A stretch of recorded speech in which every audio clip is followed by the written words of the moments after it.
Muchas gracias a todas las personas que están hoy aquí por acompañarnos y en especial, obviamente, a Carolina Flores, que va a ser nuestra ponente hoy. Carolina trabaja en la intersección de filosofía de la mente, epistemología y filosofía social y, según podemos leer en su página web, está especialmente interesada en cómo la cognición puede ser secuestrada de manera que contribuya a la perpetuación de las estructuras sociales opresivas y en cómo podemos contraatacar. Actualmente es becaria en UC Irvine y en otoño de este año se unirá a UC Santa Cruz como profesor asistente. Ha publicado en algunas de las mejores revistas de la disciplina como Synthèse, Field Topics o Field Studies, y hoy nos va a estar hablando sobre Rehabilitating Reasoning in Schizophrenia. Please, por favor, Carolina, cuando gustes, más o menos sí. La charla alrededor de los 50 minutos, para luego tener tiempo para el Q&A, pero vamos, te voy indicando. Puedes venir un poco como pensás, ¿vale? Gracias. Sí, dale. Gracias. Gracias a todos. All right, I'm going to switch to English. So I'm talking about reasoning in schizophrenia today. And the main goal of the project is to sort of show it in a different perspective, one that's less stigmatizing and less alienating. So I'm going to start with just some extreme examples of cases of like delusions in schizophrenia. So 21-year-old man has sudden conviction that certain songs played on the radio used his voice in the role of lead singer. He cannot explain why. A man believes his wife is unfaithful to him because the fifth lamppost along on the left is unlit.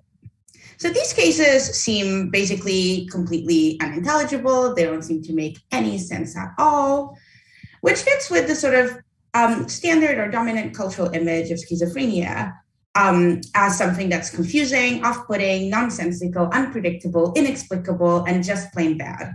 This is from a first-person memoir of someone with schizoaffective disorder, describing what sort of the general social perception of schizophrenia is.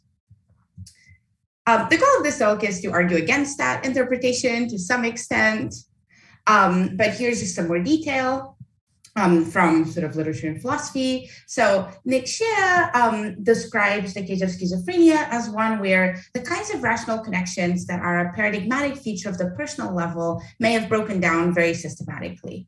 So the idea here is that the sorts of connections we expect to see between thoughts or representations at the personal level, sort of inferential in some broad sense, are not present. So the thought is, well, you have to go down to the subpersonal level to explain what's going on. There's no reasoning at play, really. Here's a different quote from someone in the phenomenological tradition.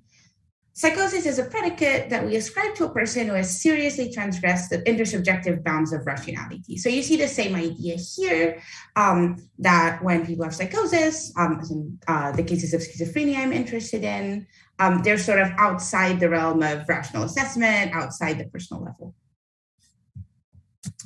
As I said, the project is to rehabilitate reasoning in schizophrenia.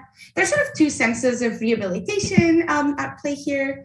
The first one is just a kind of descriptive or normative evaluative sense where I'm going to try to show that reasoning in schizophrenia is best described using the notion of epistemic style, which I've developed elsewhere, as opposed to the idea that we just saw, that what's at play is not even reasoning, or that all that's at play is sort of deeply puzzling deviations from standards of rationality.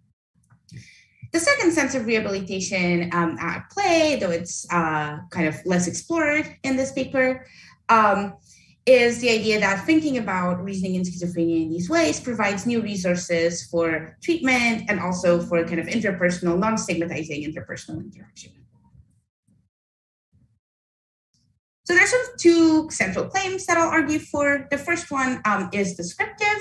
I'll focus on what's the best way to describe what's going on in reasoning in schizophrenia. In particular, I'll argue that the cognitive biases that, according to kind of the best accounts of schizophrenia in the cognitive psychiatry literature, are implicated in delusion formation and maintenance. I'll argue that these exemplify an epistemic style that has commonalities with styles found in the healthy population.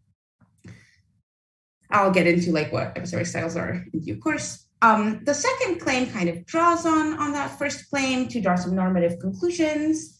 In particular, I'll argue that the epistemic style at play is not one that's kind of inherently or kind of across contexts epistemically bad.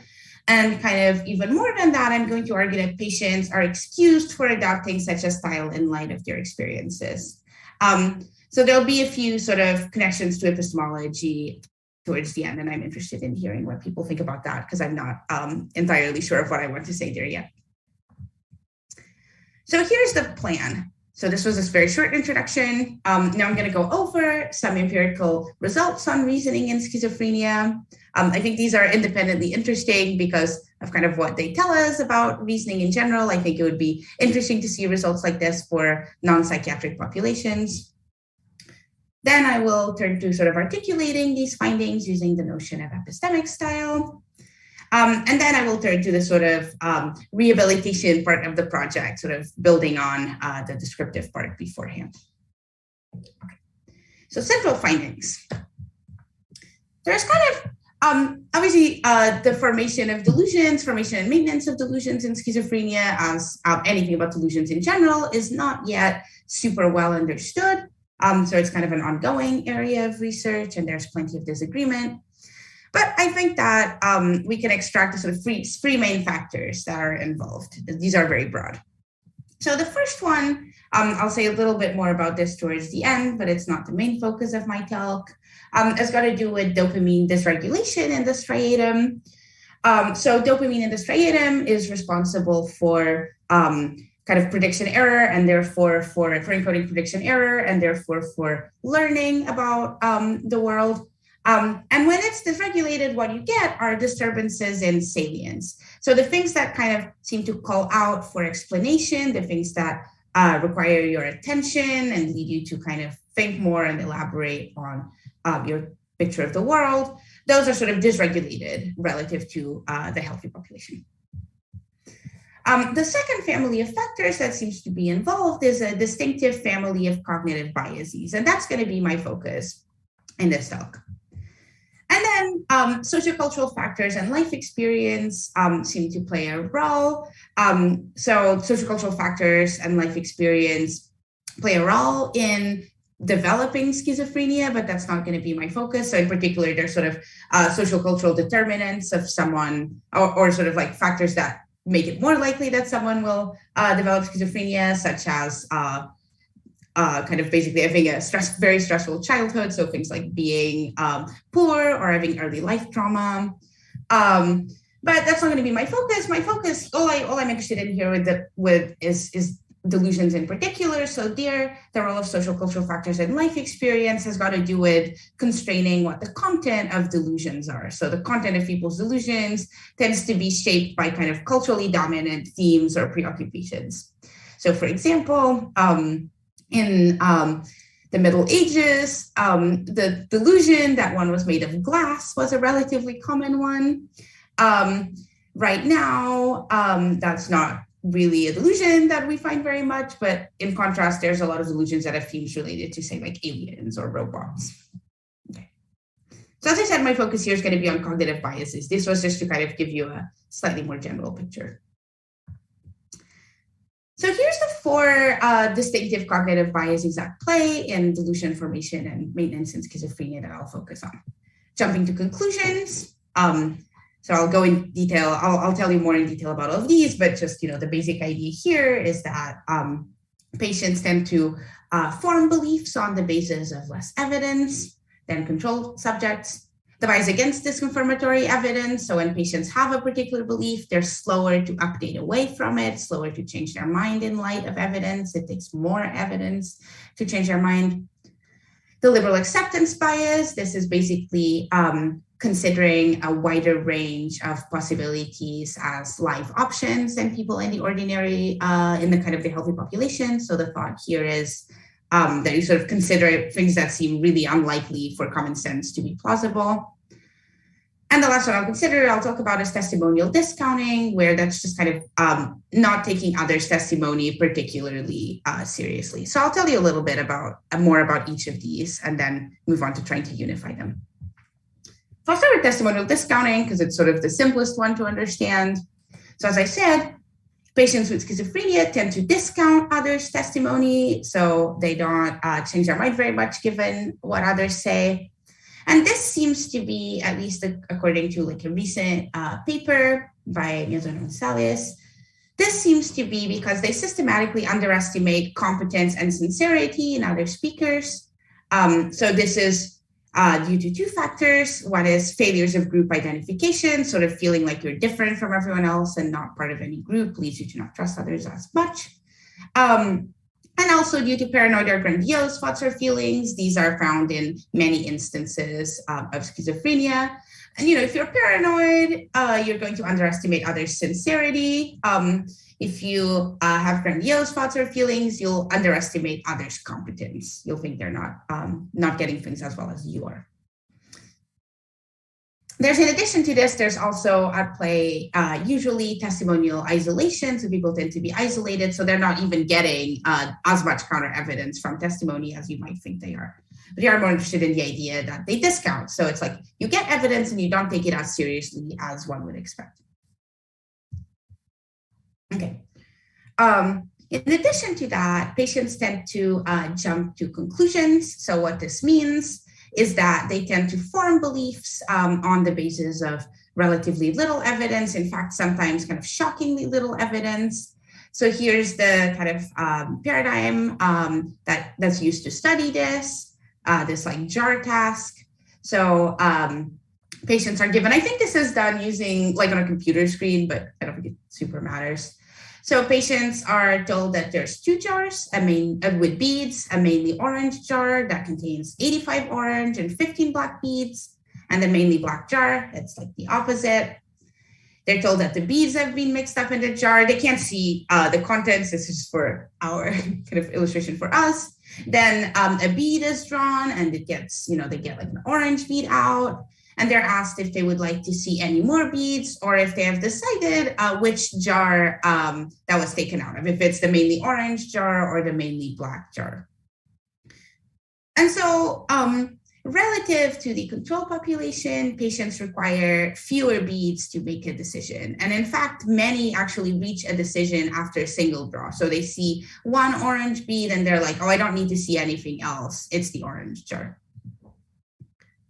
One thing that's kind of interesting, this is applies to this bias and to other biases, is that I find that in this literature, there's quite a bit of unclarity about the notion of bias. You might think, as a philosopher, you might think a bias is a deviation from normative standards of rationality. But I find that the way in which it's used in this literature is more as just like a deviation, a kind of like statistically significant deviation from the control population, where the control population are people without psychiatric diagnoses. Okay. Second bias that we find that's characteristic of delusion-prone patients with schizophrenia is the bias against disconfirmatory evidence. So here's the kind of like quite clever paradigm that's used to study this. Patients get shown a picture, initially a very indeterminate one, like what you see in stage 1. And they're told that this can be like one of 4 things. So they're given 4 interpretations. One's going to be the true interpretation at the end of when the picture is fully drawn. 2 of them are lures. So they're interpretations that seem plausible, at least at the beginning, but are not actually the true interpretation when you see the whole picture. And 1 absurd interpretation, so something that that the initial drawing clearly couldn't be. Okay, and then they're asked, what they think the thing being drawn is, and then they're sort of at each stage given a kind of more detailed drawing, and at each stage they're given a chance to update what they think the correct interpretation is. And patients with schizophrenia, what they do is they update more slowly away from the lure interpretation. They continue to rate it as plausible. So think here, maybe at stage 1, you think that what's being drawn is a lemon. And then you start getting counter evidence to this. And a patient with schizophrenia might still be at, say, stage 4 or 5 and continue to say that it's a lemon. So they'll need kind of more information to update away. So this is true for kind of patients who are in the sort of delusion-prone population, but the effects are even stronger for patients with delusions, which is some evidence that it's kind of a factor that's causally implicated in delusion maintenance. Thing to say about both of these biases, and again, something that applies more generally, is that they're domain general. So note that presumably the patient who's kind of being tested in this case doesn't have a delusion that's about lemons or frogs. It's presumably about some other theme. So the thought here is that patients tend to reason in these ways about other effects as well. Okay, last bias that I'll tell you about is the liberal acceptance bias. So this, as I said, is that you sort of accept as plausible a wider range of explanations than someone in the control population. So to test for this, subjects are presented with cards from the thematic apperception test. This image is an example of such a card. And they're asked to rate different interpretations. So they're asked to rate, what's happened to this little boy with the violin. So they're given a few different ones. And then they're asked to rate how plausible those interpretations are. And the finding here is that subjects with schizophrenia give relatively high plausibility to interpretations that control subjects have judged to be implausible. There's no difference on plausible interpretations. They also accept those, but their sense of plausibility or of what's a live option seems to be kind of more inclusive than that of people in the normal population. Just a note here, the term acceptance is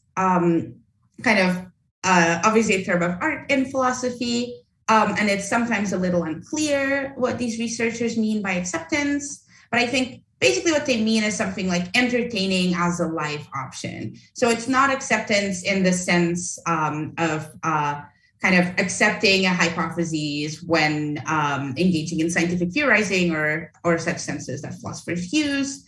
But it's just sort of like being willing to entertain something is enough to accept it. So you don't actually need to think it's super, you don't need to be assuming it and further reasoning, etc.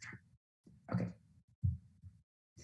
So these are the four biases. I'm going to now just suggest one way in which they might be connected. So my argument afterwards won't hang on this connection being true, but I think it is potentially true and interesting. So I'm just going to say some stuff about how the liberal acceptance bias might actually sort of be the more basic out of these, kind of more explanatorily basic than the others.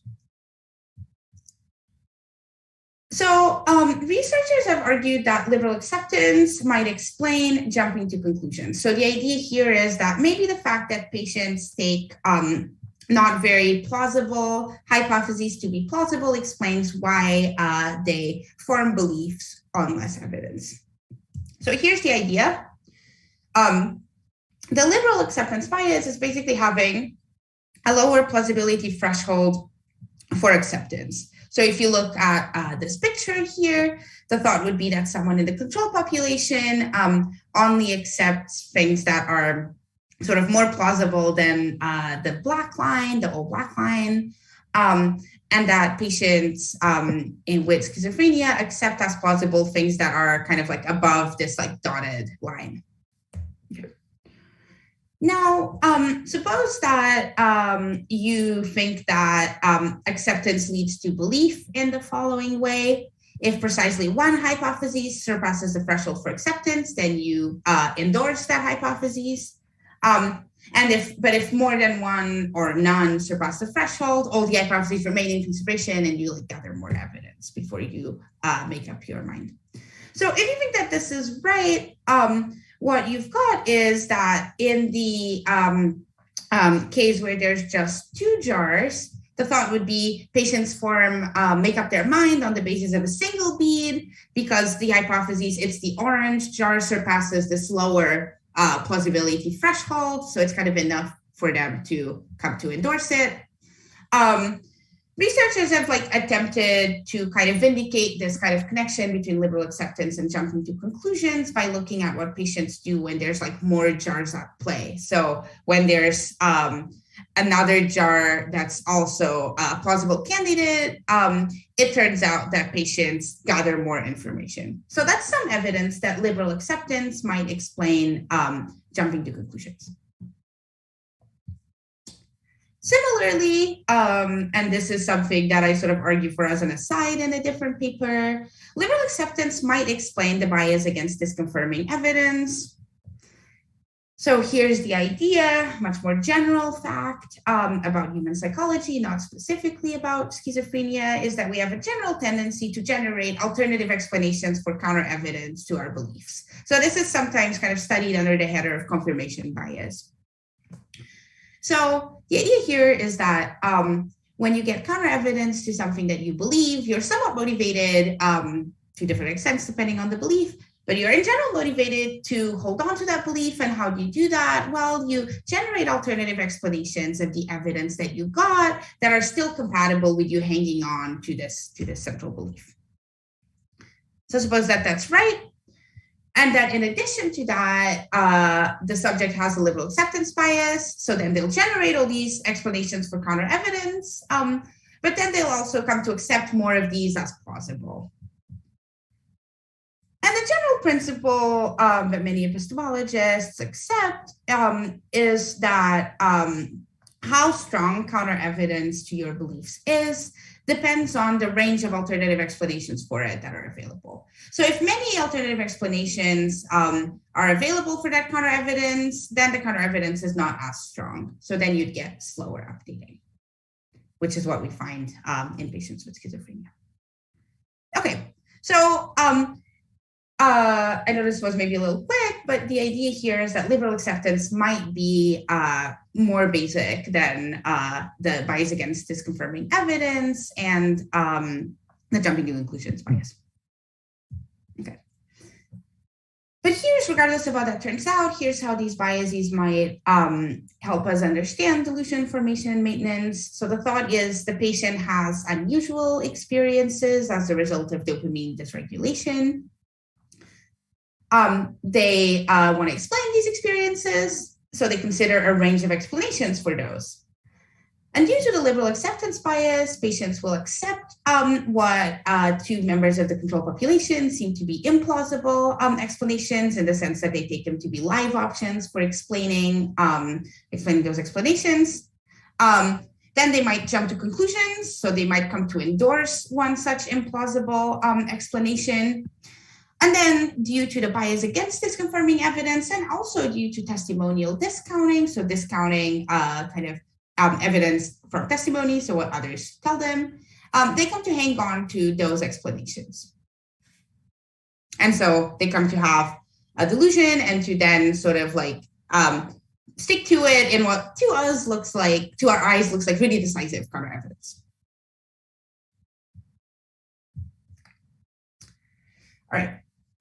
So just to kind of reiterate something I said in the introduction, one way of reading these findings is something like people with schizophrenia are plagued by irrational cognitive biases. They systematically reason in these strange ways.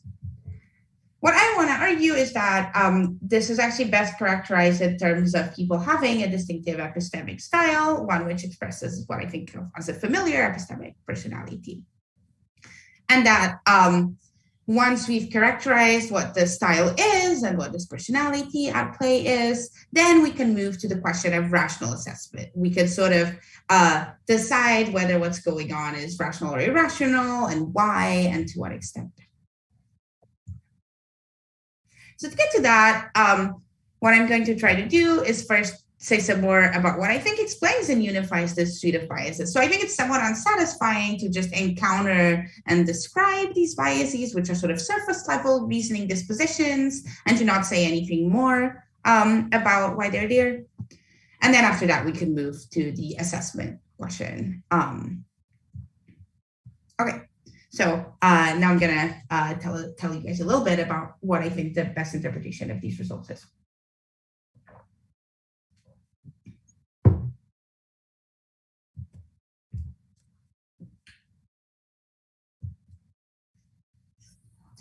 So this is what I said before is the first central claim.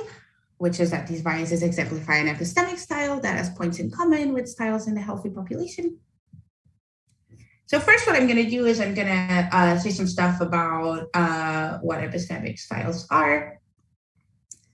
So this is a notion I developed in a different paper, and one which I think is kind of more general interest.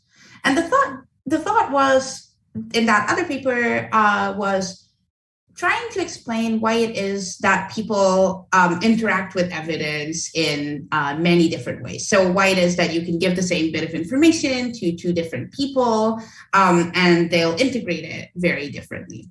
And the thought there was, well, there's a bunch of other explanations that you can give, but there's a range of cases that's not accounted for by those, and we need to wheel in this new notion of epistemic style to explain that.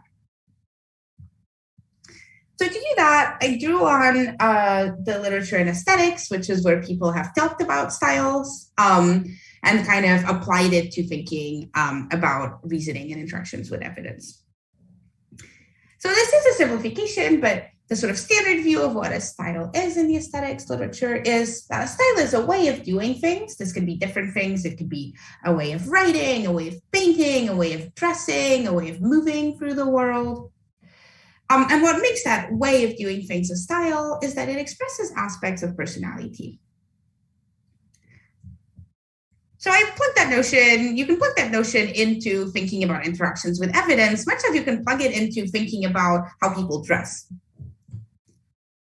So that's sort of this general notion of style. I think you can apply it to interactions with evidence by kind of thinking of epistemic styles as a unified way of interacting with evidence that plugs in for doing that goes in the doing things slot, and one that expresses aspects of a set of epistemic parameters or an epistemic personality. So the idea there is that we can sort of usefully clarify what we mean by an epistemic personality by appeal to work on different epistemic parameters. Okay, so what's an epistemic parameter? Sadly, I don't have a full view of what that is. I think that requires us to have a solid account of what separates epistemic normativity from other kinds of normativity, and that's really hard, so I don't have one. Also, it's like highly contested these days, but I think we can sort of see some examples in the literature. So an agent's attitude towards epistemic risk is an epistemic parameter. So here's what that is. We've given the option of getting 101 true beliefs and 100 false beliefs, or getting no new beliefs. What would you prefer? So an agent who prefers getting all of these beliefs is kind of like a highly risk-seeking epistemic agent. Evidential preferences, so what kinds of evidence do you find persuasive is another example of an epistemic parameter. So some people might like narratives, other people might like statistics, etc. Evidential thresholds, so do you need a lot of evidence to sway you, or do you change your mind on kind of relatively little evidence? So do you set the threshold for how much evidence you need to change your beliefs high or low? Sarah Paul and Jennifer Morton have a really interesting paper applying this notion to cases of like grit and resilience, which I'm drawing on. Acceptance thresholds, so how plausible does a hypothesis need to be for you to seriously entertain it?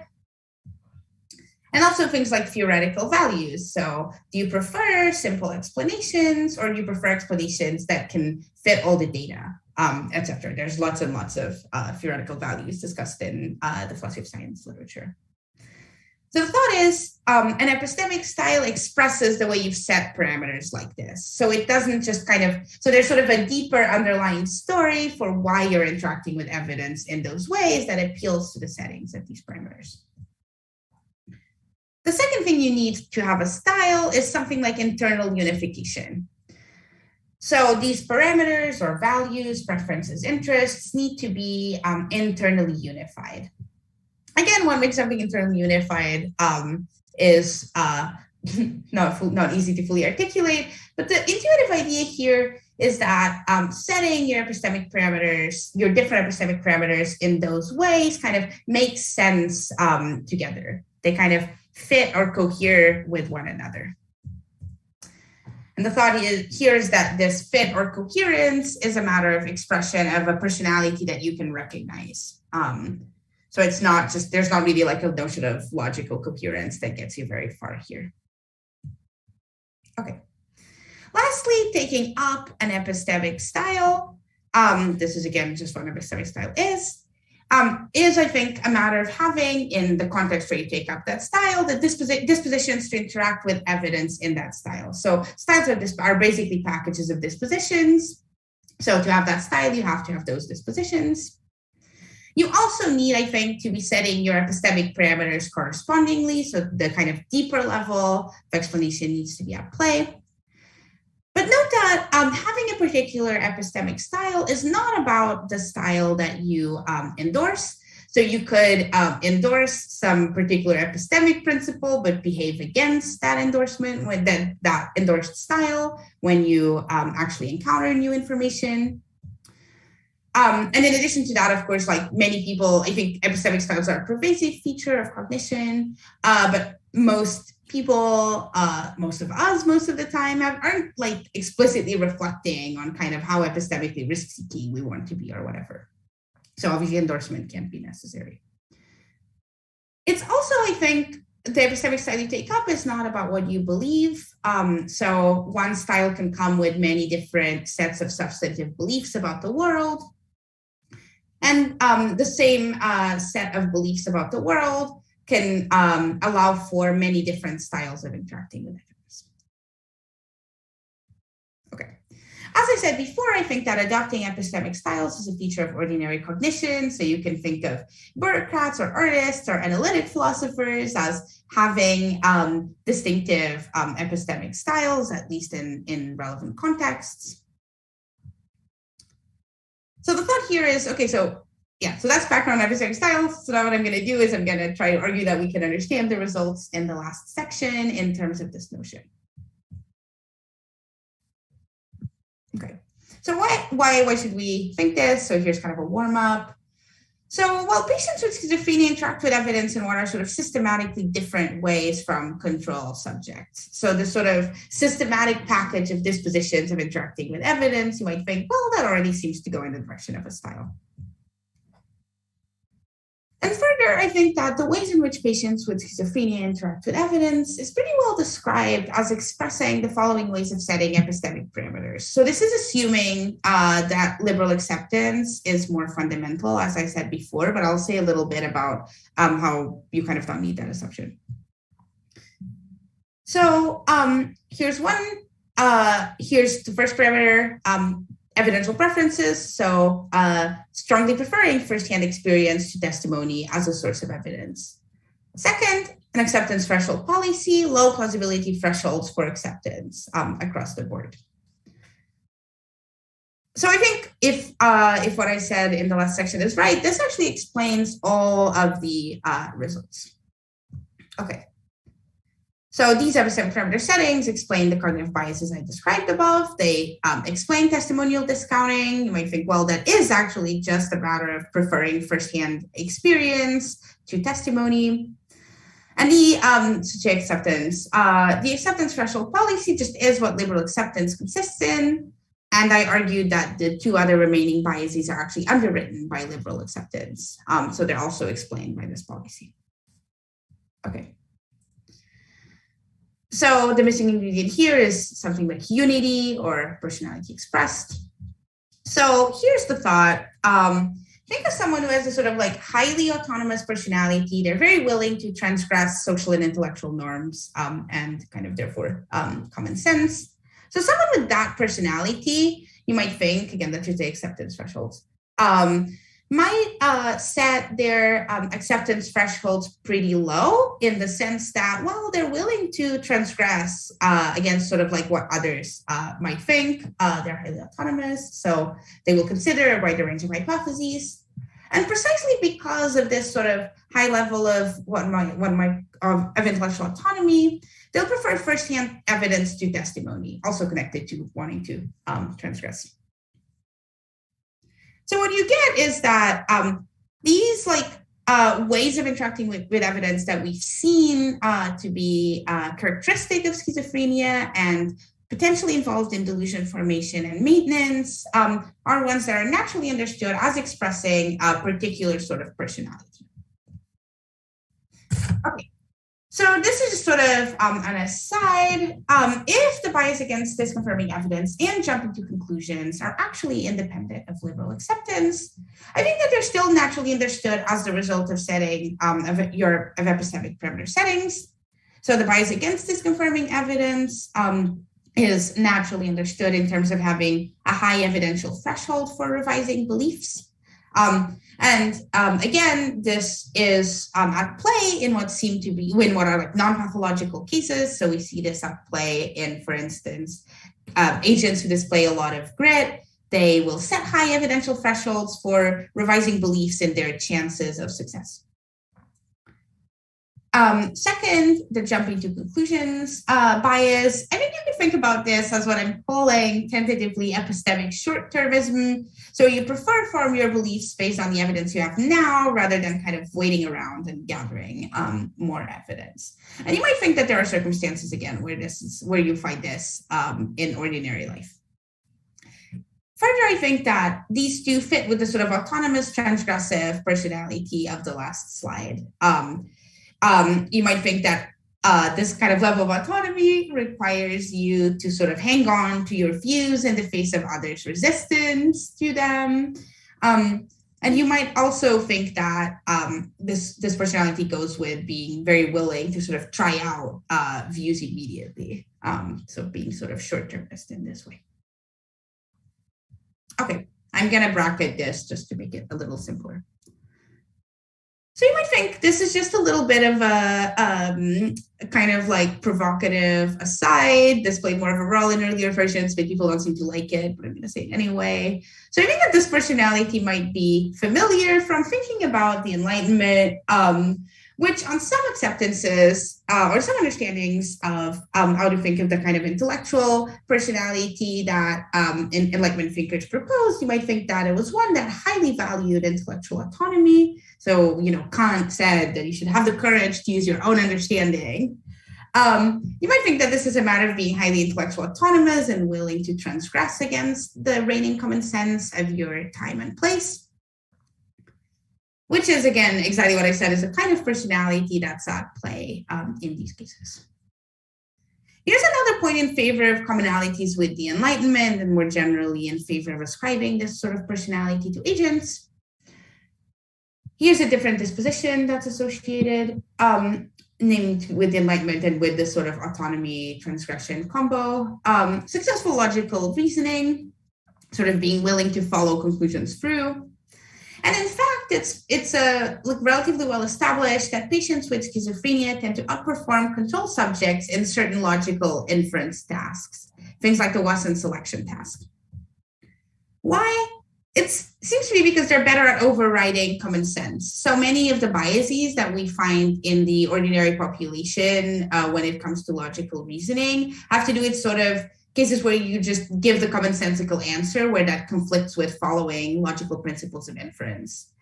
And while it looks like, patients with schizophrenia, because they don't care about common sense very much, they're better at actually following the logic through. Okay. So here's some reasons for using the notion of epistemic style to describe these cases. First, I think there's unification as an advantage. So if we ascribe this epistemic style to patients, this explains this seemingly disparate suite of reasoning dispositions in a unified way. Second, seeing this epistemic personality at play actually predicts biases that were not in the initial evidence base for ascribing the style, like the thing about logic. And I think there's a couple of other sort of benefits for theorizing, which play a role in picking a specific view. It opens the door to epistemic assessment, which is good. So now we've got a sense of what the relevant parameter settings are. We can move to assessing them. And second, and this is more on the ethical side, but you might think it should make you sort of all else equal, make you more inclined to go for this view. It makes patients' reasoning appear less alien. Another thing I wanted to say a little bit about is why it's significant to describe these ways of reasoning using the notion of style. And here it's useful to think of, to contrast the notion of style with the notion of a bias.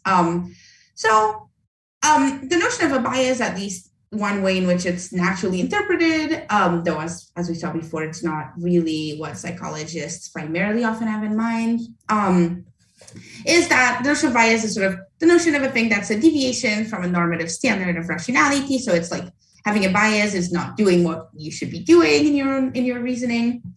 A notion of style doesn't bake assessment in, so it opens up room for assessment.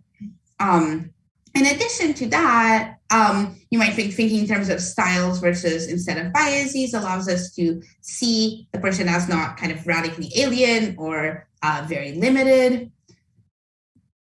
If you think about art, looking at a particular artwork as something that's poorly executed, the analog of bias, versus as expressing a particular personality, that leads you to kind of assess and interact with an artwork very differently. The thought is that something like that carries over to the case of cognition. And I think here, an additional bit of significance is that against initial appearances, I think reasoning in schizophrenia arguably resembles a paradigm case of admirable reasoning, the sort of kind of enlightenment values type of reasoning, where we can give a sort of rigorous sense to resemblance, namely expressing a similar epistemic personality and corresponding ways of setting epistemic parameters. Okay, this takes us to the last part of the talk, where I talk about, where I bring all of this together to make this kind of rehabilitation clip.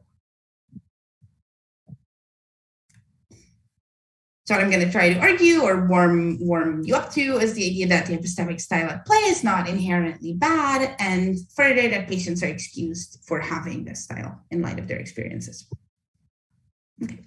So I think it's useful to start with the old school view of schizophrenia. So Kraepelin and Bleuler were two of the first people to kind of write extensively about schizophrenia as a unified phenomenon. Initially, like the label was dementia precox. It was thought of as sort of an early onset form of dementia.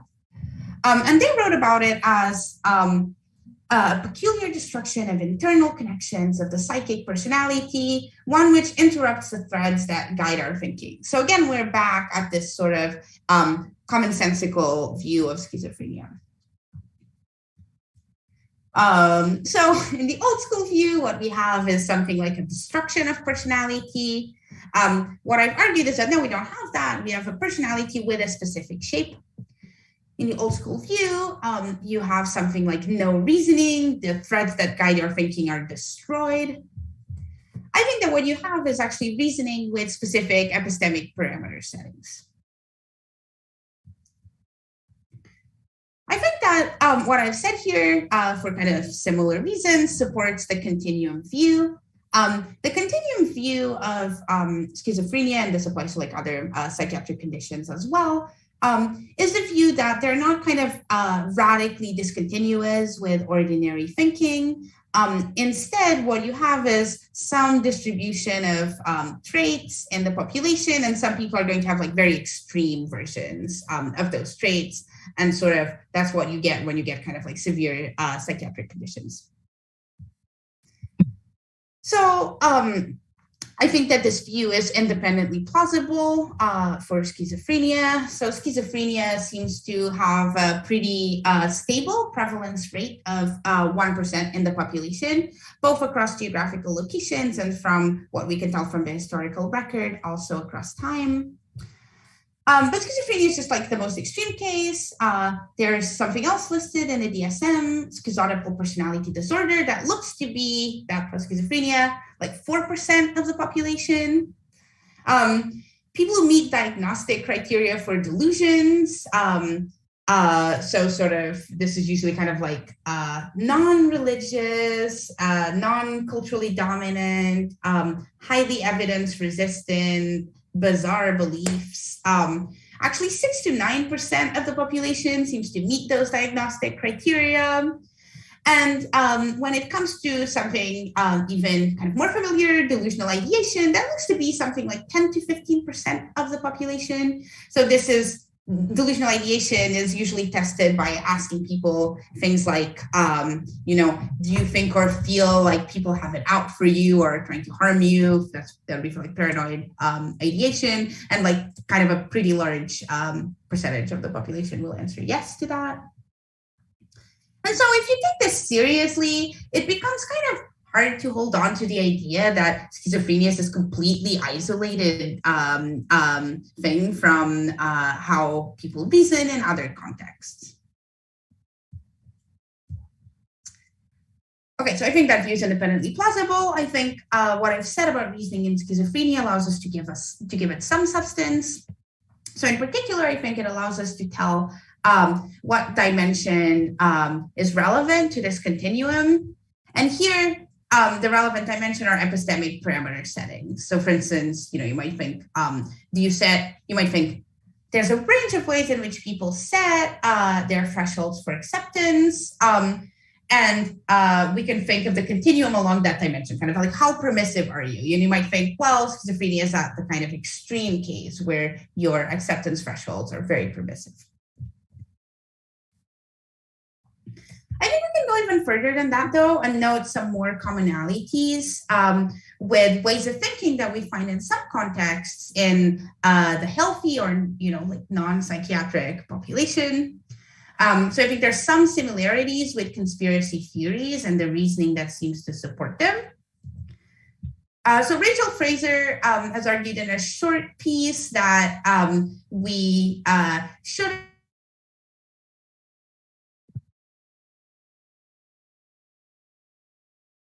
understand the kind of, not purely in terms of kind of like intellectual vices, and also not purely in terms of just like these unified biases, but in terms of what she describes as a coupling of Cartesian paranoia with a very un-Cartesian passional structure, what she calls epistemic fear of missing out, or FOMO, what you might think of as being highly epistemic risk-seeking.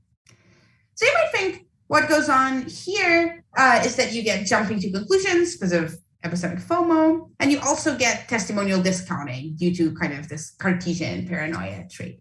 So I'm not saying that people who endorse conspiracy theories have schizophrenia.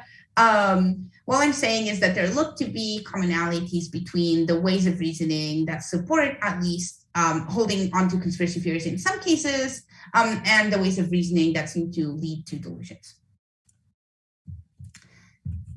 That might be sort of not that surprising because obviously conspiracy theories are the kind of thing that has a bad rep. But I think that there's some similarities with science as well at play, at least in some contexts.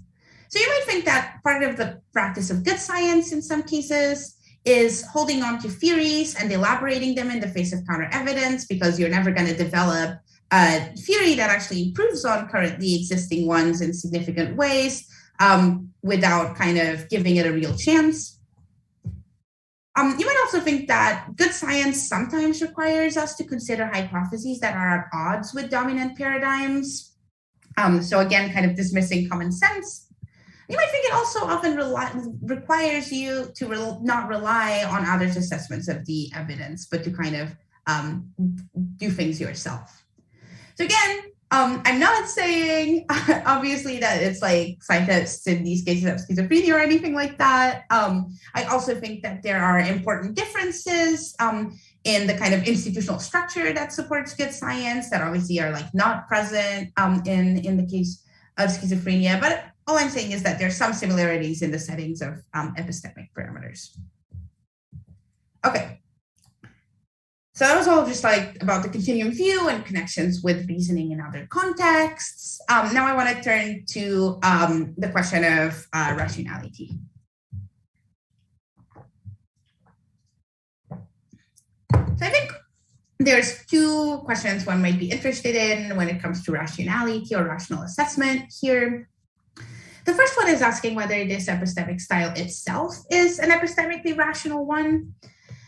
And the second one is whether it's rational in this particular context, whether it's rational for patients with schizophrenia to have that style. So the first question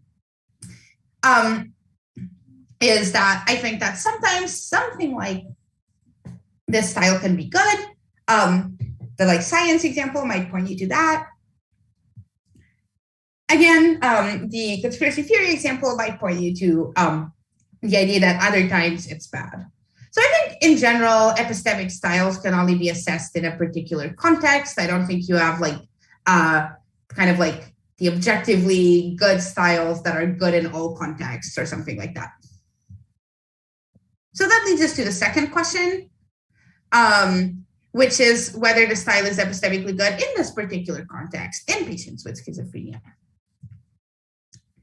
Well, I think, you might think, well, clearly it's bad in one way in that it leads to obviously false, sticky beliefs. This is a drawing of the French king who thought he was like made of glass and needed to be handled very carefully as an example of like, this epistemic style leading to clearly what's a bad belief. However, I think we can say much more than that. And I think it's useful here to take a book out of the phenomenological tradition and to think a little bit more about the patient's experience. So here's a description of what that experience might be like. A dog, a horse, and an old lady were no longer just objects among many others within a certain natural perceptual context, but especially accentuated elements against a more or less meaningless background. So the thought here is that the way in which things are presented to you in perception is kind of radically at odds with how they're presented to other people. And I'm still thinking through this, but I think one thing that is interesting about thinking about schizophrenia is that it raises the possibility that traditional philosophical accounts of the kinds of perceptual contents that can provide us with evidence are a little bit limited, in that you might think the perceptual contents here are just sort of the things that are presented in perception, but here it's pretty relevant to think about the salience of those different elements, and also to think about things like the effective valence with which things are presented to you in experience. So the thought here, again, is that things are presented in these like special kinds of like, some things are presented as very salient, frightful, strange, surprising, etc. in experience. So suppose you were in that position. So again, I'm just gonna, I might skip this actually. So basically like there was the experience of patients with schizophrenia is strange in those ways, due to issues with dopamine signaling in the striatum. We can come back to this if anyone's interested. So suppose you had that experience kind of systematically as you go on about your day. Well, I think it looks like from your perspective, it looks like you're in an epistemic bad place if you stick with common sense. So things are presented to you in experience in a way that they are not to other people around you. But your experience is like, pretty convincing. So if you just take that experience at face value, common sense isn't very helpful.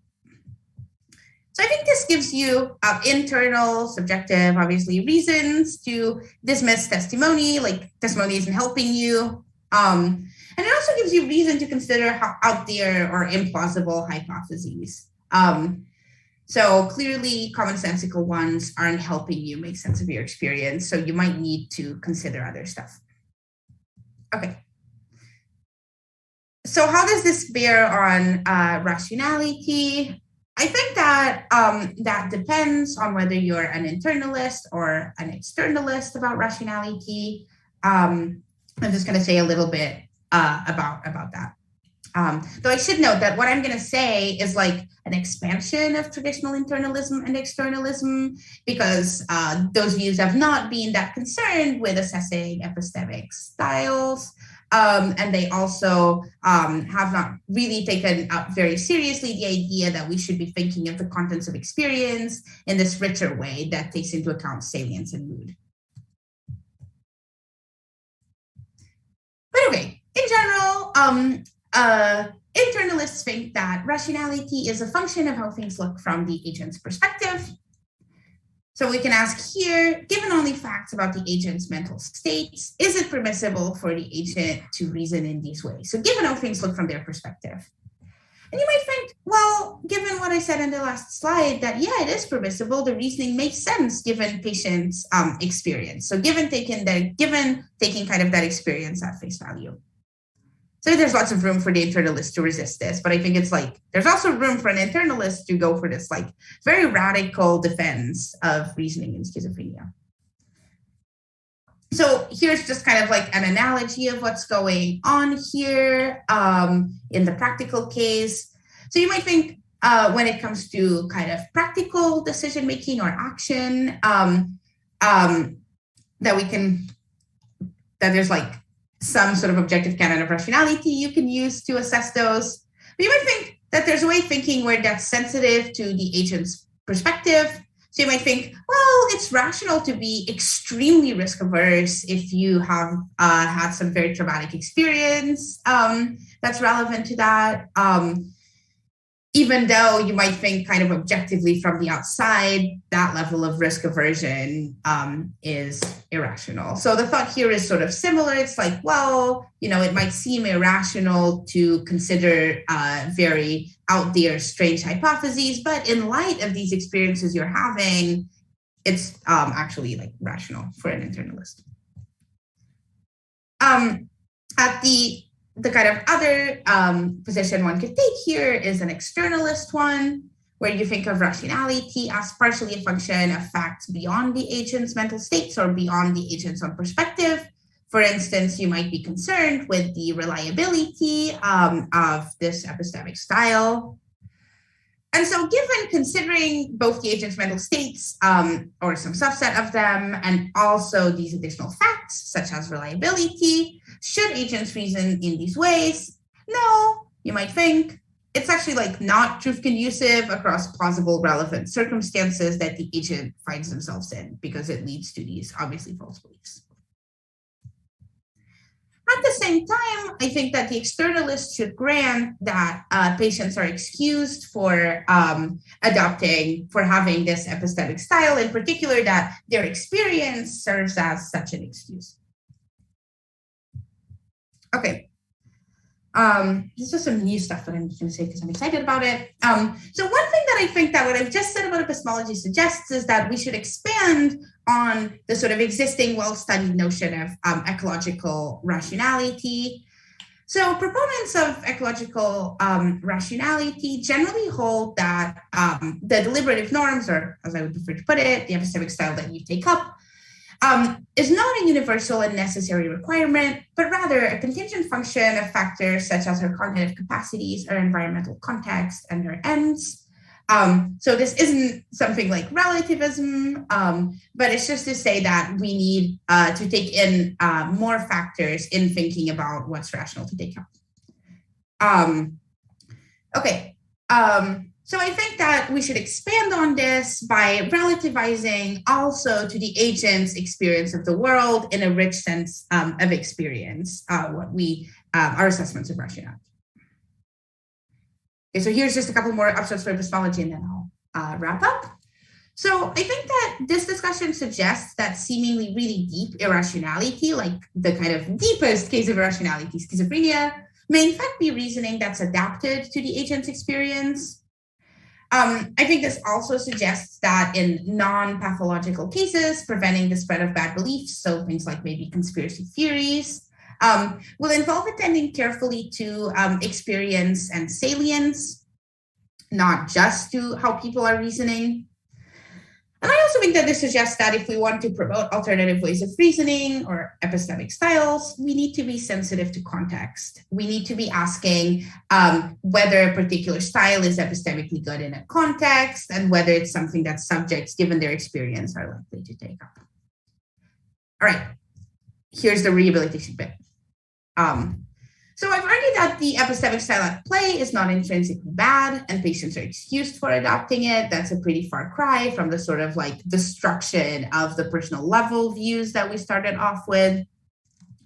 I also think that this suggests that if there is discontinuity from ordinary cognition in schizophrenia, it's at the levels of experience and salience, not at the level of reasoning. I also think that this should encourage some level of kind of very discomforting humility, namely the idea that if we experience the world in these strange ways, we might also be led to reasoning in these ways, which I find not very comforting, but potentially good for empathy and things like that.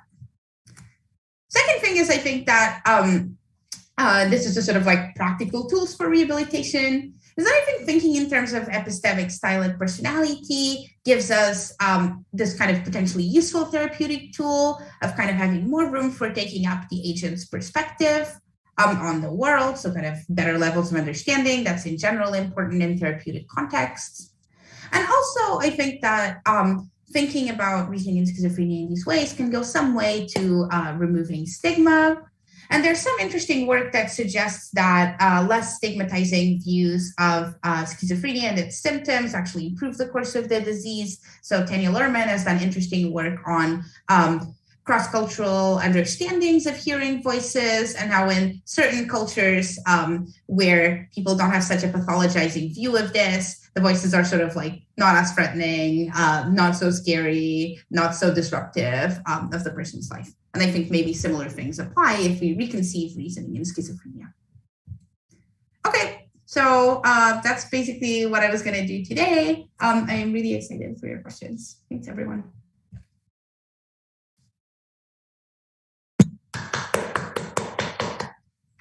Thank you very much, Carolina. Do you want to take a short break? Or short break would be great. A couple minutes, maybe? Yeah. So let's take a couple of minutes and we will be back. So please, if you go under participants, you can raise your hands. Estoy seguro de que si alguien se siente cómodo preguntando en español, Carolina entiende, y si no, yo ayudo para hacer cualquier... Sí, en español está bien y puedo intentar responder en español, pero... No. Just, just in case someone would not feel comfortable, or would just prefer to ask in Spanish. Decir que está muy bien. O sea que 2 minutos entonces, ¿de acuerdo? Sí, de acuerdo. Gracias.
¿Qué tal, Carolina? How are you? Ready? Yeah. Yes? Yeah. So, okay. Perfecto. I was reading just Francisco has to leave. So I'm taking now questions, and I'm going to start with Santiago, please, if he came back. If not, we wait for a minute.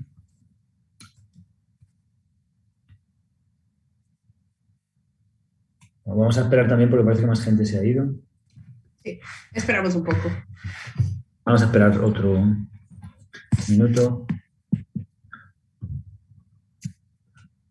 Bueno, Santiago está aquí y entonces si les parece empezamos. Santiago, por favor.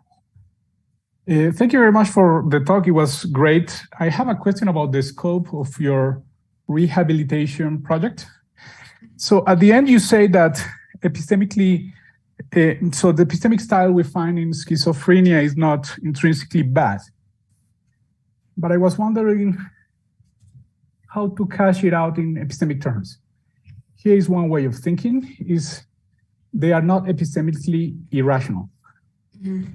And then the question is, how, given what you presented, we get that conclusion? Yeah. And here is why. So I'm convinced that we have something like a personality, epistemic personality. Mm-hmm. There are parameters to this personality, and they can form different complexes in different people. Mm-hmm. I'm also convinced by the fact that there are relevant similarity relations between the parameters you find in healthy populations, so to speak, and schizophrenic patients. Great. However, I think something is missing to reach your conclusion, as I paraphrase it, which is we might still want to say that some epistemic styles are rational and others are not. Yeah. So I think we would need something else, which is a kind of epistemic pluralism, according to which different packages of parameters are at least as good at an epistemic scale, or at least not as bad as people think they are. And here is an analogy to make my point clearer. Suppose that we are discussing whether Colombians are good runners. And then you look at people from Colombia, they never win a race. You compare them with people from Kenya, and you say, oh, these poor Colombians, they perform so badly. So they are bad runners. Kenyans, however, they are great. Now comes someone with a theory that says, look, when you look at all the motor skills you find in people from Kenya, there is a relevant similarity relation. The evolution of these traits is very similar. The contexts are different. However, we wouldn't say that Colombians are good runners, despite all the similarities that we have found. So why not say that in the case of assessments of epistemic rationality, we have something similar? So there are some similarity relations, different distributions, different contextual factors, and so on. However, some people, I mean, I'm not saying that's my view, I'm just introducing this just to for the discussion, might want to resist the idea that they are epistemically rational. So so how would what the gist of my question is, I'm missing a normative part in your defense. Yeah. Mm-hmm. And I think that normative part is independent from whether you're an externalist or an internalist, because not all internalists are pluralists, for instance. So that's the gist of the question.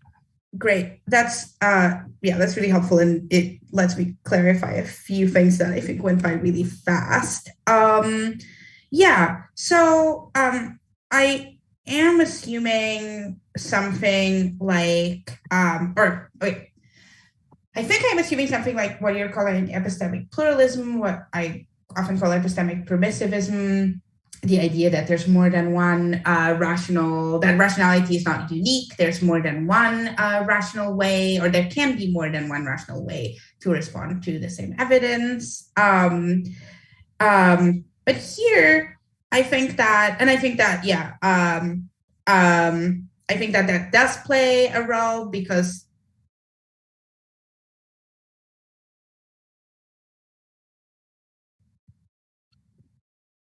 So I'm not hearing. So Carolina, creo que it's Carolina maybe. So es Carolina. Okay, so I don't move because I sometimes have problems with internet.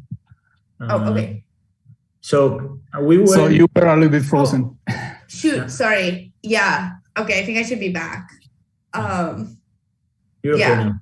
Okay, great. So what I'm saying is I think that we need that we might need some version of pluralism or permissivism. But I think that just to clarify, I think there's a claim that doesn't require that, which is the idea that which epistemic style it is rational to take up is context dependent. So I think you could accept that and be a uniqueness person. You could just think that like there's the uniquely good style in this context and there's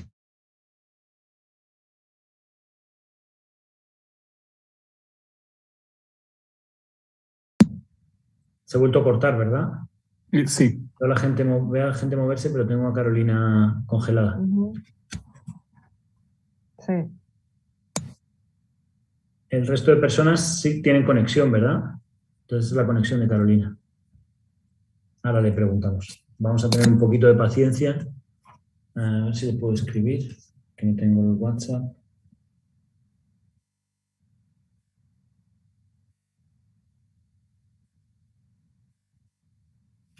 No.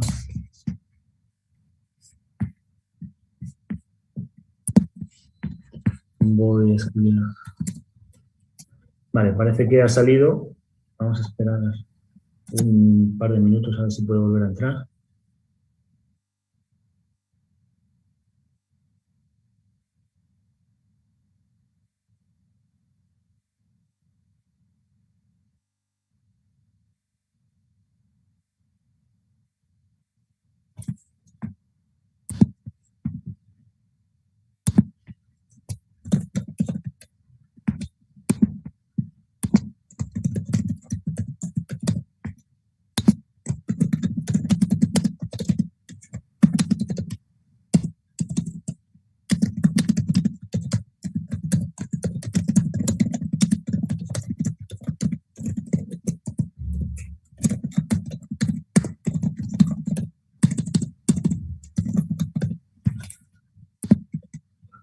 Durante la charla, aquí se oía perfectamente, por lo menos. No ha habido ningún corte, ninguna cosa. Debe ser entonces algún problema.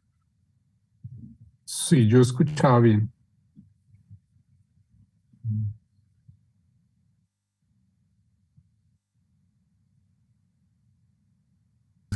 Ya regreso.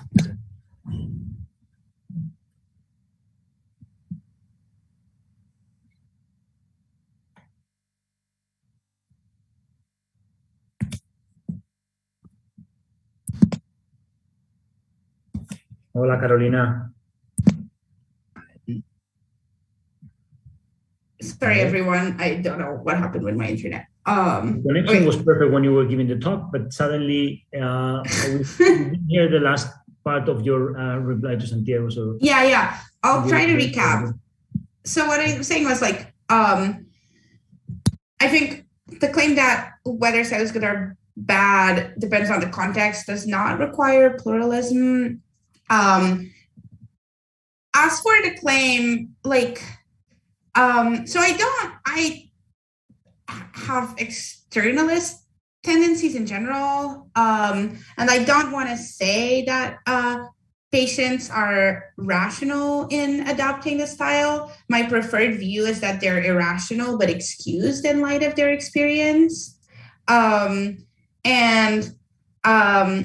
For that, I think what that requires is the idea that your experience can make it reasonable or understandable, or one of these like fuzzy words that we use in these contexts. The idea that your experience can make it reasonable or understandable for you to reason in certain ways. And I think that we can understand that reasonable or understandable by thinking about the first personal case. So that's, I think, what I would want to say. Does that help?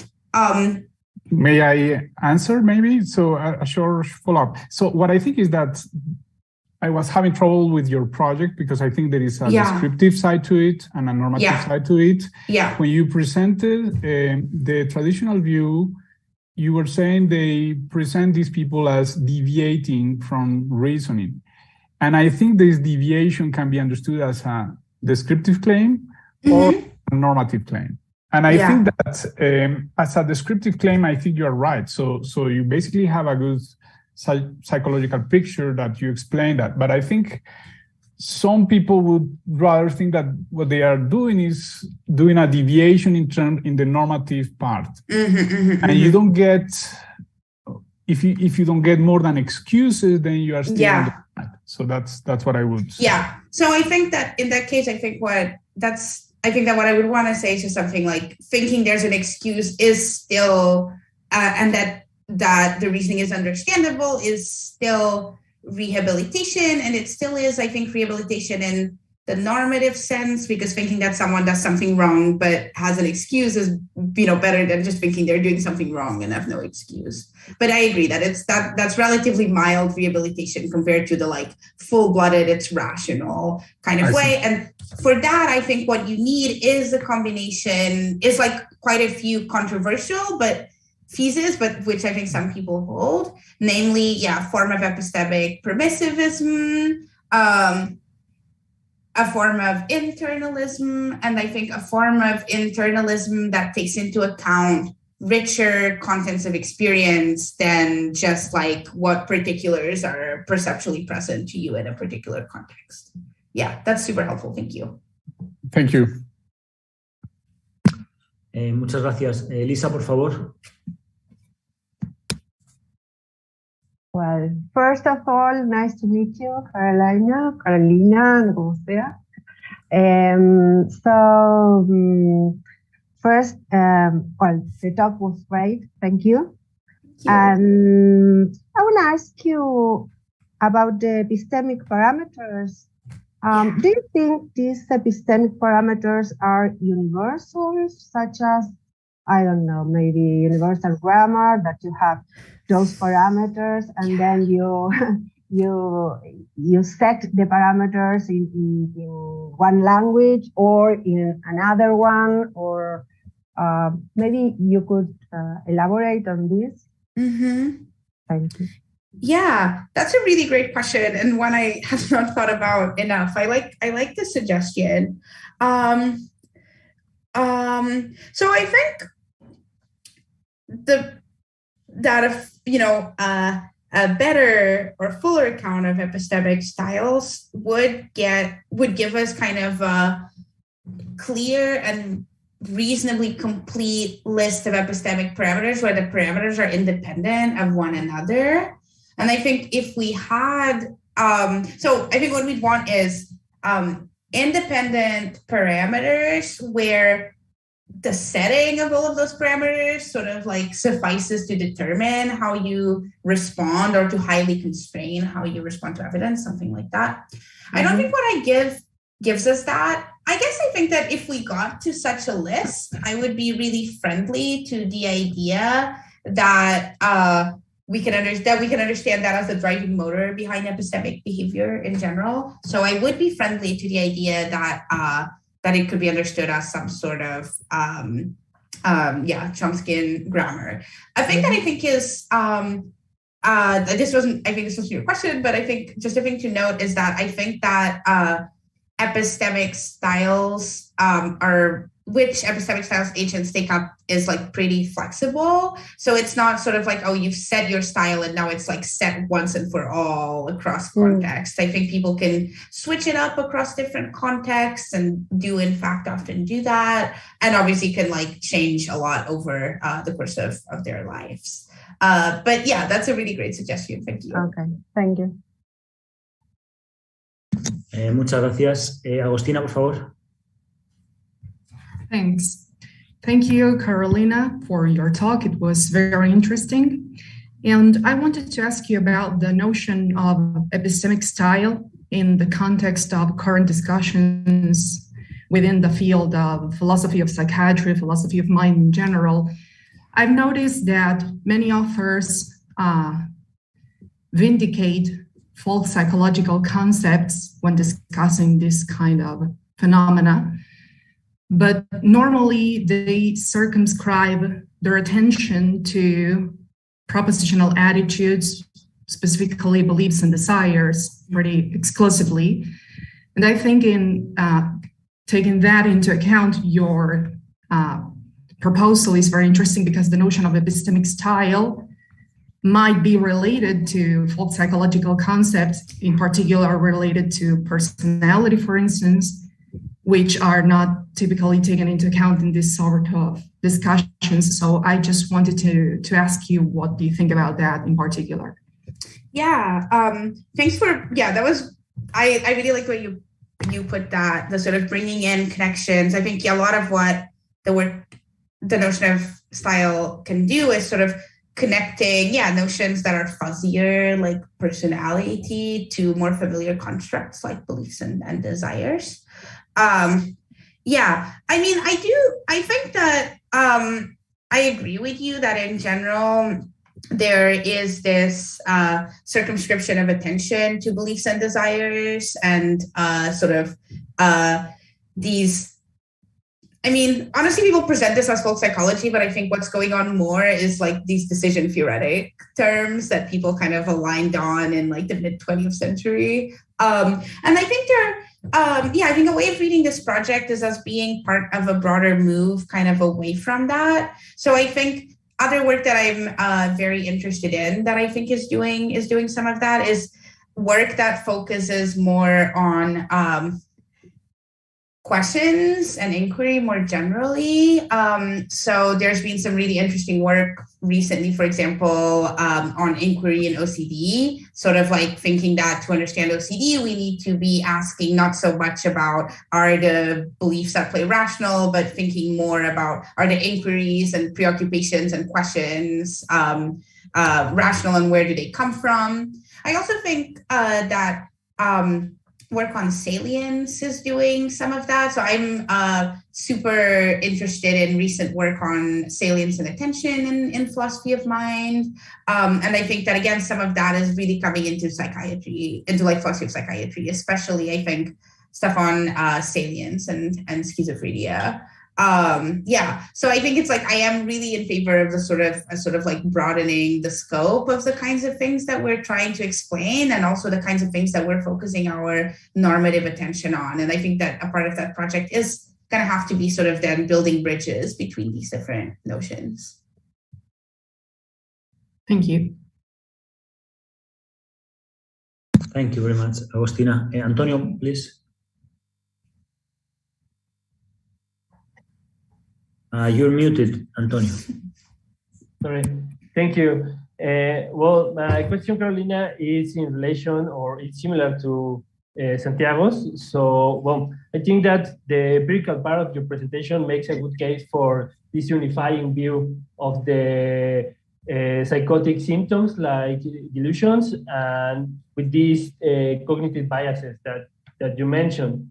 And I also think that you also made a good case for the idea that delusions make sense on certain epistemic styles. However, I think that and that some of these cognitive biases are coherent between each other. As you said, like jumping to conclusions and the bias against disconfirming evidence is coherent with the liberal acceptance. However, it looks like liberal acceptance is like the source of all the problem, if there is a problem. Mm-hmm. So shouldn't we consider the source of this original problem, the liberal acceptance, to be important when considering if the whole network of cognitive biases and delusions is rational? Because if this basis for the whole network is problematic from the beginning, maybe the whole system will also be irrational. Yeah. Let's say. Yeah. So I'm still one thing that's a really like useful suggestion on liberal acceptance. So one thing is that I'm still uncertain about how much weight I want to put on the idea that liberal acceptance is basic, because that's kind of empirically contested and I think to some extent separable from the style claim. But I think, I actually think it probably is really central. And I think that does raise this idea that you're raising of that we should be focusing on assessing the patient's acceptance patterns, basically. But I think that going that route, so focusing on that parameter setting in particular, is super promising. And I think it's super promising for thinking about schizophrenia, but I think more generally that what the rational constraints on acceptance or considering a hypothesis are is a pretty underexplored topic.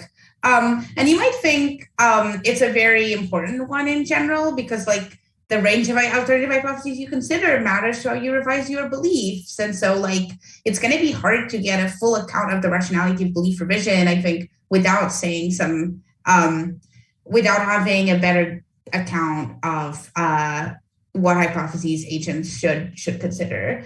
So I don't have an account of what hypotheses it is rational to consider, but I think it should not be our starting point that the standards of rationality are given by what ordinary humans do, just because why should we assume that ordinary humans are the ultimate standard of rationality or something? So I think there we can make some of the moves that I tried to make here. So one move you could make is say that which hypotheses it is rational or rationally permissible, if you're a pluralist, for you to consider is in part a function of what your experience of the world is like. So if your experience of the world is stranger, it is rational for you to consider a wider range of hypotheses. That's one move one could go for. Again, you could also go for the move it's irrational but excused. And then another move you could go for is, say, thinking that ordinary believers are actually too conservative in the alternative hypotheses you consider, because you might think that it's not inherently good to consider only a narrow range, a comparatively narrow range of hypotheses.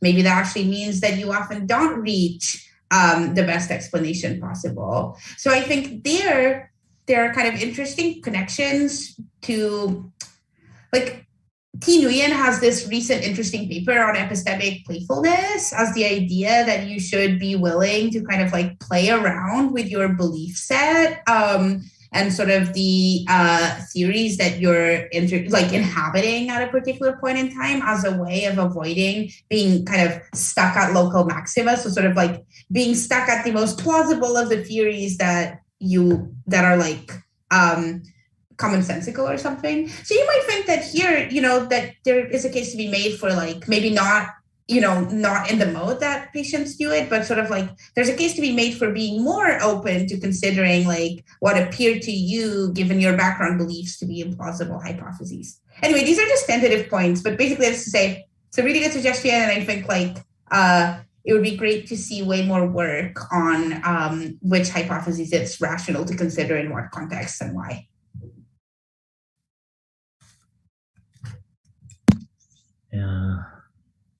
Muchas gracias.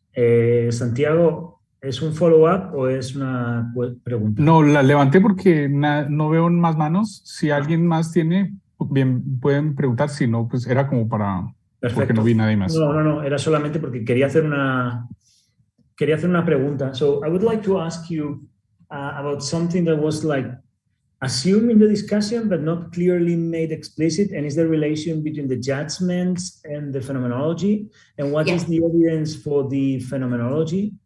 So something that you were assuming is that they are reporting the phenomenology, that they're having the following feelings.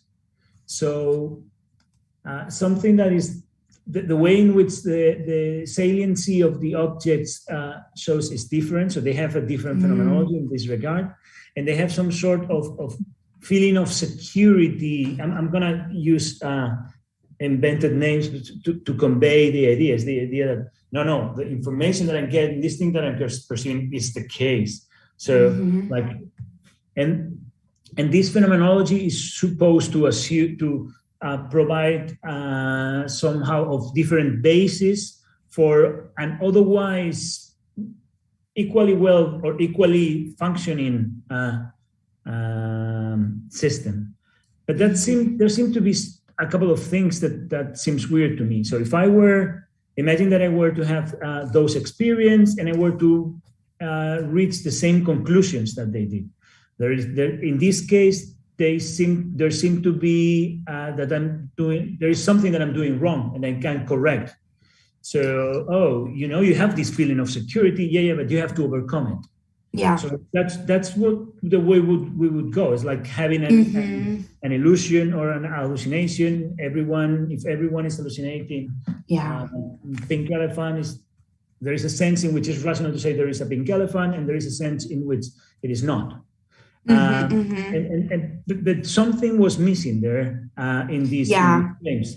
And then it's also so how, given the important part that the phenomenology seems to play in your account, that's going far beyond from what you're trying to do, and it's unfair. So I'm bringing that. So go ahead.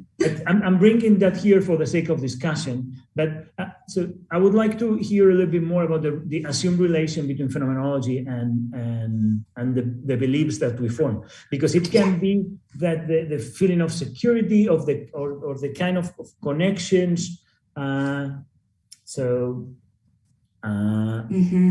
That people have is the result of beliefs that are formed in a deviant manner, for example. And then you have the phenomenology, and it's exactly the opposite way around. In which case, your kind of explanation wouldn't go through. So I'd like to hear you tell me a little bit about the assumptions or interesting things, or which part of what I'm saying you think that they are not relevant for your project.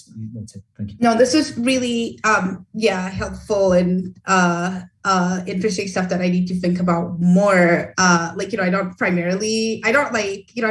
not very used to thinking about phenomenology in general. So I'm trying to bring that in and to kind of bridge some phenomenological accounts of like psychopathology with like more cognitive accounts that sort of are like what I'm more familiar with. Okay. So I think, just to say, I think one thing that you brought out is like a dimension that I didn't put that much weight in, but which I think is important, which is kind of in addition to this disturbed salience mood stuff that I mentioned. You might also think that there's a disturbed sense of certainty, like your experience is presented as like more authoritative or something. So maybe it's presented with this like Cartesian clarity that compels assent or something. But you mentioned that, so I took it back from your presentation, the film. So one thing to say is, I want to read more on the empirical data on that, because I think that in general, our experience of the world kind of compels us to assent to it. I think experience presents itself as authoritative, though of course we might get defeaters to that. You might be told that this is a well-known visual illusion, or maybe, you're reminded that you took acid or like whatever, So in those cases, you get defeaters for your experience. But I think in general, our experience presents itself as authoritative. So then you might think that so I think that we can get to like the formation of a delusional belief by just thinking like, you have this experience, the experience has these strange features, more to say there. And then you form it, and that doesn't require any special sense of certainty, I think, beyond what we normally get. You might then think that what's missing there is an explanation of why patients then don't abandon that delusion once they've formed it. So like, why is it that when they're given defeaters, say someone saying this is a hallucination, or like, they don't come to abandon it. I think that there's multiple factors at play that are important for why patients don't abandon the delusion. I think some of them are motivational factors. So you might think, well, you know, it's very distressing and challenging for your self-concept to admit that you're like that you have like a very serious psychiatric condition. So you're highly motivated to not accept that. So you're highly motivated to sort of like find ways of accommodating or dismissing other people telling you that. You might think that that's compounded by testimonial discounting, in which case, again, it's like people might tell you that, but you're not going to believe it. And then I do think that at that point, as to like why patients don't abandon the delusion once they've formed it, I think the experience is going to come in again. So I think like, I think you have in some first personal accounts is this sense of delusion, is this sense that you might be temporarily convinced, but then you're just continually flooded by these experiences. So like the delusion kind of just keeps coming back. So I think certainty is going to come up, especially the sense of certainty in the experience and its kind of repetitiveness and pervasiveness are going to come up as to like why you don't abandon the delusion once you've formed it. Okay, yeah. But you might think that, and then I think you're right to say that not abandoning it, even though you formed it, is irrational. So you might think, well, you do have these defeaters and you're not recognizing them, and that's irrational. So I think that that's sort of like an additional dimension of assessment that I need to say more on, is the like how patients interact with defeaters. Okay, I think that's roughly the first part of your question, though I'm interested to hear if that addresses it. The second part, yeah, more on the relation between phenomenology and belief. Yeah, so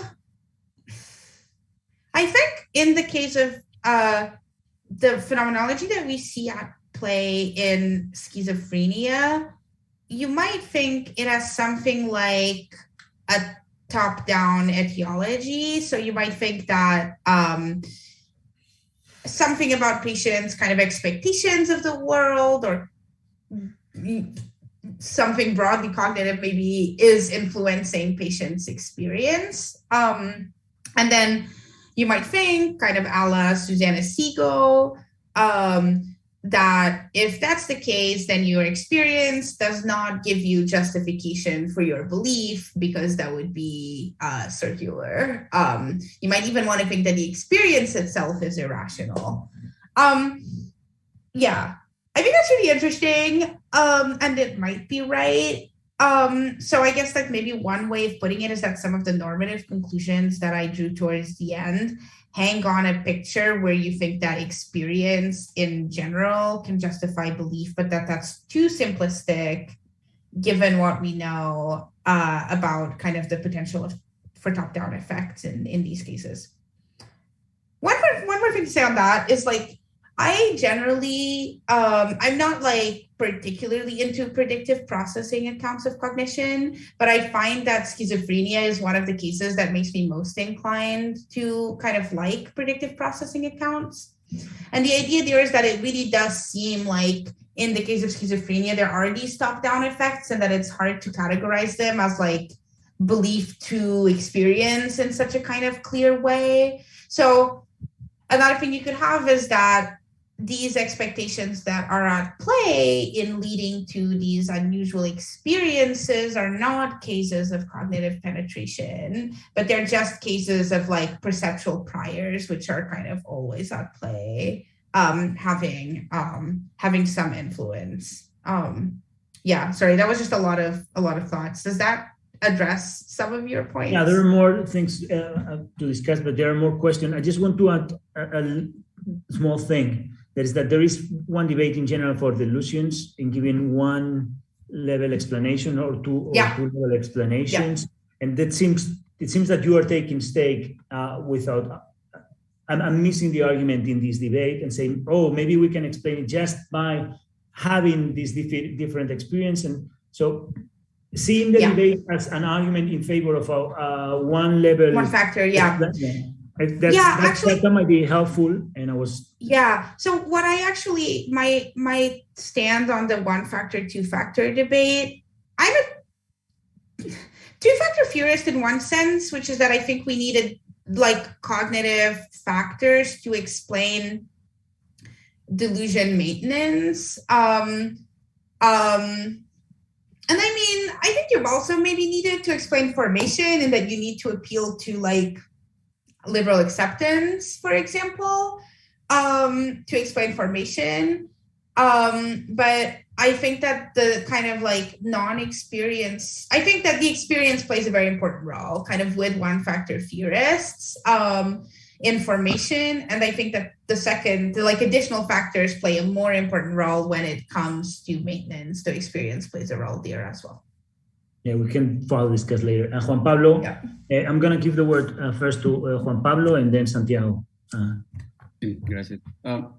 This last discussion makes me think that you would be a proponent of rehabilitation that not only includes cognitive aspects of the psychopathology, but also the experiential aspects as well. Tell me if I'm right, and if it is so, how would you include the experience in a rehabilitation program for schizophrenia? Yeah. So I guess there's two senses of rehabilitation that I'm toying with. One is like, can we consider the experience itself to be rational or reasonable or something? And the other is like, should treatment plans for schizophrenia take into account experience and trying to modulate it? So on the latter question, in fact, treatment plans for positive symptoms of schizophrenia right now mostly focus on the experience level typically.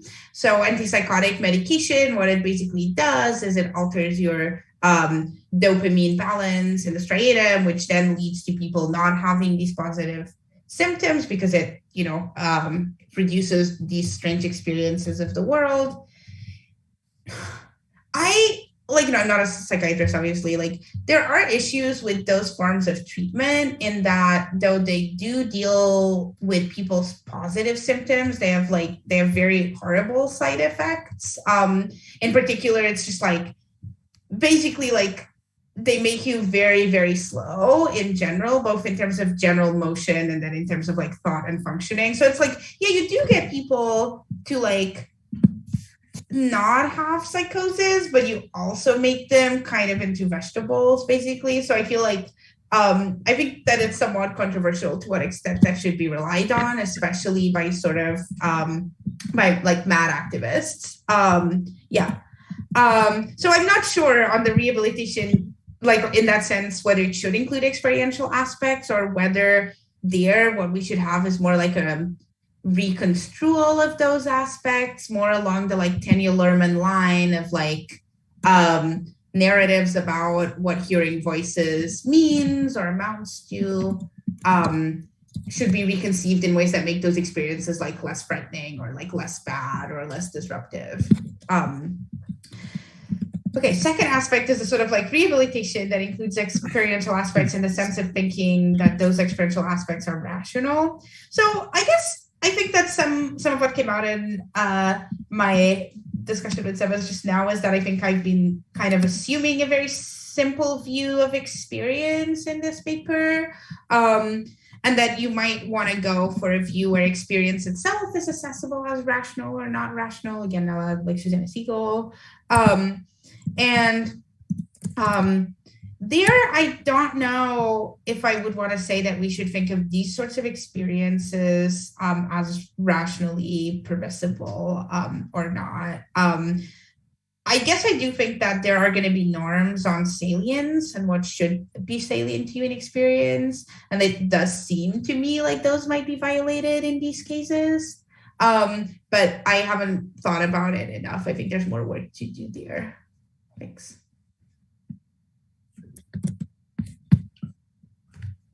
Santiago? Yeah, I have a question about something I found very interesting, is this idea that when you look at the literature, you find like lots of biases. and it is not clear whether there are some more fundamental than the others. Yeah. And we would like to have some systematicity for those of us who want to give a theory. My question is that at some point you suggested, without endorsing the view, that liberal acceptance, the liberal acceptance bias could be more fundamental. Yeah. And my question concerns what should we do in order to show that? And I think I was wondering about that, and I thought maybe what we need to do, one of the things, is not probably the one, is to determine what fixes the degree of plausibility of a hypothesis. So basically, there is a kind of mismatch between, on the one hand, how plausible these people take some hypotheses to be, and on the other hand, how other people take them to be. And then you say they take as plausible hypotheses that are not plausible, or not as plausible as they take them to be. And then what I was thinking is that if you are an evidentialist, then your views might come out different. So suppose that the degree of a hypothesis is determined by all the evidence there is. Yeah. Then it starts to look very similar, almost equivalent to jumping to conclusions. In the sense that, I mean, in the experiment you mentioned, then there's very little evidence for saying that that has most orange things. So they start to look like almost equivalent. It's two different modes of presentation for the very same bias.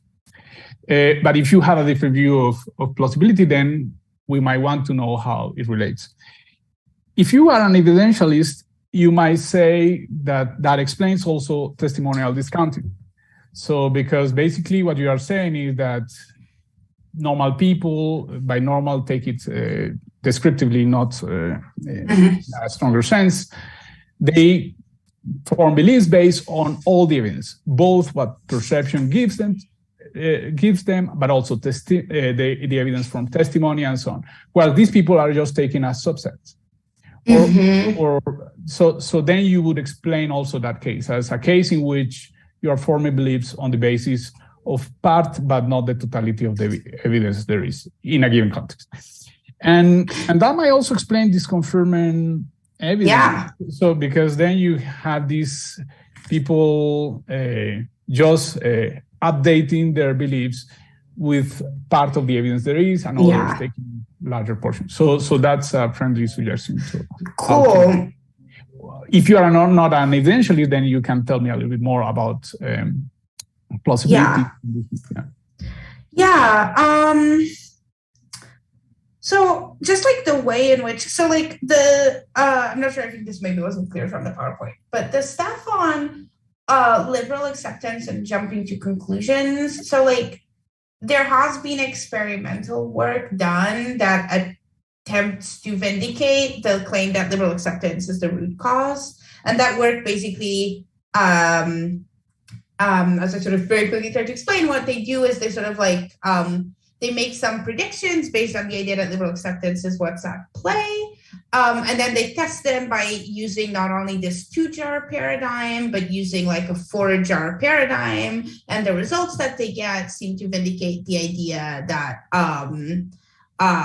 that it's liberal acceptance that explains that. And so I think that there are going to be like similar, and as far as I know, like, and I propose this hypothesis for how it might explain bias against disconfirming evidence, but like, as far as I know, that has not been empirically tested, but I think there would be empirical tests for that. So I think that those empirical tests are like different from the suggestion you made. So I am not an evidentialist, and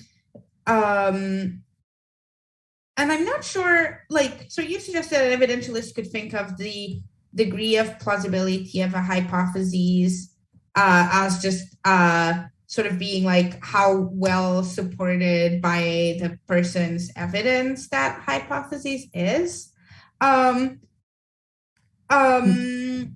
Is that right? So I think it's a little bit different. So what I would say is that, so what I'm saying is that the liberal acceptance bias is like a comparative notion. So they are taking as more plausible hypotheses than people normally take them to be, or other people from a select group. So it's a comparative notion. And so I think there are different ways in which an evidentialist can make that comparison work.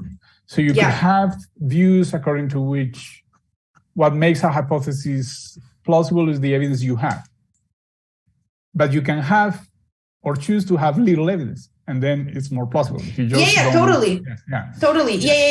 I think that's right. But I think, and I think, side note, but I think that that's exactly the kind of thing that suggests that we need norms on evidence gathering and therefore suggests that evidentialism is false. I think that here, the way I think the bias is not that they take as more plausible certain hypotheses, but that their threshold for counting something as plausible is lower. So take whatever notion of plausibility you have, maybe like the kind of evidentialist notion, simple evidentialist notion you are suggesting. I think the idea is not that like patients rate some hypotheses as more plausible, but that it doesn't take as much for a hypothesis to count as plausible, basically, or like as a live option. So it's like the threshold's lower, not the points are higher valued. What I was saying is that the concept of plausibility is not a precise concept. True. So what I'm saying is that because it's not precise, depending on how you flesh it out, the explanatory project will look very different. Yeah, so, I think that's right. So that's my basic point. I'm not saying that I'm an evidentialist. I think there are reasons to dislike evidentialism. What I'm just saying is that that's a popular view. And if you take it, then you can end up thinking that some of the biases are equivalent to one another. And the explanation might go differently. If you are not an evidentialist, you are attracted to a kind of virtue epistemology or something that thinks, well, evidence is not doing all the work, then you have a different story to go. That's the only thing. Great, that's helpful. And I think it sort of plugs into the idea that there's like a lot more work to be done on like the epistemology of like acceptance or like hypotheses consideration. And I think that that's going to be part of it, is sort of like articulating that notion in more detail. Yeah. I think we have 1 minute. Hemos llegado al tiempo. Muchas gracias a todas las personas que han participado y muchísimas gracias a Carolina por la presentación y por la discusión. Ha sido un verdadero placer contar contigo. Muchas gracias. A todos ustedes, comentarles que dentro de un mes nos veremos de nuevo en el mismo lugar. Bueno, la sala será otra, ahí la mandaremos. La charla en este caso será de Carlos Montemayor, que nos estará hablando de inteligencia, agencia epistémica y familiaridad.